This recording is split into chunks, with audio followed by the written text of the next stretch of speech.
Winning back your ex is simple if you stop making mistakes. So, it's easier than you think. People make it impossible by doing everything they shouldn't. The problem isn't that your ex doesn't love you anymore. The problem is that they no longer trust the relationship with you. This is where 90% of attempts fail because the first thing to understand is that breakups aren't complicated. They're a loss of attraction plus a loss of trust. The first lever that all women get wrong is when he leaves and he's saying something very specific. I don't see a future here. And if you beg, explain, chase after him, and seek reassurance, you're only confirming to him that he was right. So the right move isn't to convince him, but to accept his decision without submitting yourself. This flips the dynamic from being a desperate person to someone who can stand on her own 2 feet. And that's when attraction can start to breathe again.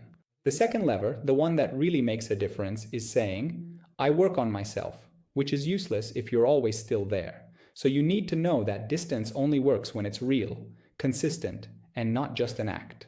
When you disappear, he loses access, okay? Not to you. The human brain always reacts to the loss of access, not because you're better, but because you're no longer guaranteed. And the third lever, the one that ruins everything if you get it wrong, is when he comes back and gets in touch, the temptation is to talk about the past. This is another fatal mistake. The past is the place where attraction died. In other words, he left you for that reason, and if you reopen it, you kill it again. So the only thing that reignites his interest is a light presence, a fuller life, and zero neediness. So you don't have to prove anything to him, you don't have to explain anything, you just have to avoid seeming like the woman he ran away from, the person he ran away from, right? So you don't lose an ex because you say the wrong thing, you lose him because you don't change your mindset. So being yourself here is actually a trap, because having a strategy keeps you from becoming predictable and lets you stay in control of your love life.